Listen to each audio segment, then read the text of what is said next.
Bueno, muchachos, le dice Pedro a Samia, Samia, ¿qué te pasa si te corto una oreja? Samia responde, me quedo medio sorda, profesor. Y el profesor, ¿y qué pasa si te corto la otra oreja? Me quedo ciega, profe. El profesor confundido le pregunta a Samia, ¿y por qué, Samia? Y Samia, muy astuta, le pregunta, porque se me caen las gafas, profesor. Bueno, muchachos, se preguntarán por qué iniciamos con un chiste en una exposición. Es debido a que a continuación vamos a seguir con la recepción del espacio, según Eduard Tijol, con los receptores de distancia, en los que consta los ojos, los oídos y la nariz.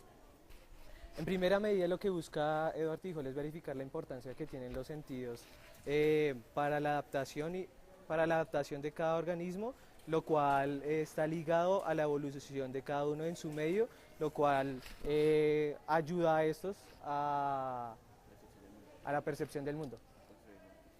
En el hombre se ve diferenciado en que estos sentidos también se ven modificados o se ven codificados respecto a la cultura. El aparato sensorial, que es el que ayuda a la recolección de toda esta información, se divide en dos tipos. La primera son los receptores de distancia, que como ya lo había dicho al principio, son los oídos, la visión y la nariz. ¿Sí? Estos, como su mismo nombre lo indica, son los que nos permiten una recolección de información a distancia. ¿Sí? El segundo son los receptores de inmediación, que también como su nombre lo indica, son los de contacto directo. ¿Sí? Un ejemplo claro de ello, y pues el más conciso, es el del tacto, en el que tenemos una percepción directa. Como en una exposición lo explicaban, son los contactos entre organismos que están parejos. Entonces, tenemos el ejemplo de un beso, un abrazo, una caricia. ¿Listo? Esos son los receptores de inmediación en los cuales se dará en un capítulo posterior.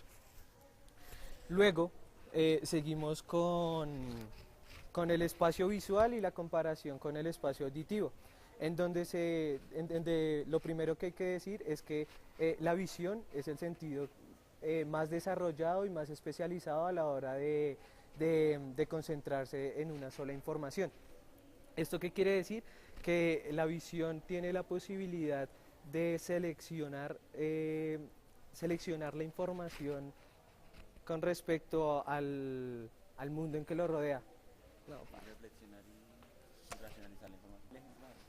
bueno, muchachos, lo que quiero decir con todo esto es que la visión eh, se desarrolló en gran medida gracias a que el hombre salió del piso y empezó a trepar los árboles. Por lo tanto, el hombre necesitaba una visión estereoscópica que era esencial en la vida arbórea. ¿Sí? Digo que la visión es más factible que que la audición debido a la selección de información. Un ejemplo claro es cuando suena un sonido de un motor. Uno lo oye pero no tiene claro qué es, si es de un Transmilenio o un carro. Cambio, lo que nos permite la visión es concentrarnos en esa información, lo cual nos permitiría ver de una manera más concisa qué es lo que está generando eso. Es decir, que uno tiene la capacidad para ver qué es ese ruido. Entonces uno podría decir, con la visión sí, es el carro o es el Transmilenio. La visión la visión es un sentido que nos permite o nos lleva a un raciocinio debido a que tenemos la capacidad de seleccionar información que nosotros queramos, lo cual hace que el cerebro desarrolle una capacidad más técnica y más reflexiva del mundo.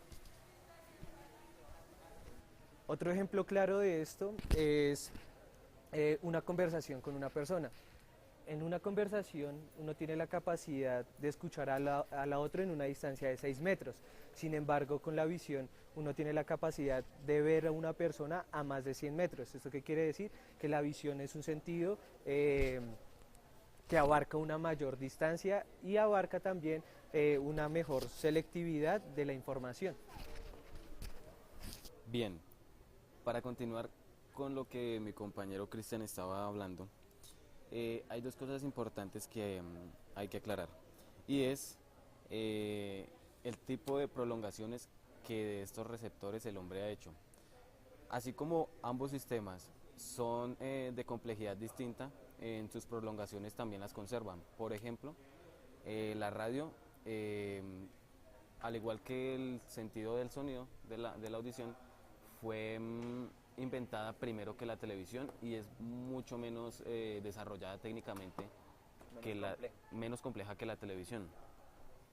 Ahora bien, hay un punto en que distan estas dos prolongaciones y es el sentido de que por medio del sonido es más, se puede analizar mucho mejor que la prolongación visual, debido a que si sometemos el sonido o si amplificamos ese sonido, va a poder haber una mejor distinción entre la composición de ese sonido. Por ejemplo, el técnico que utiliza una grabación para examinar bien los componentes, lo que no se daría en el caso de una fotografía o en la televisión, porque requiere de la traducción del cerebro para poder decodificar la información.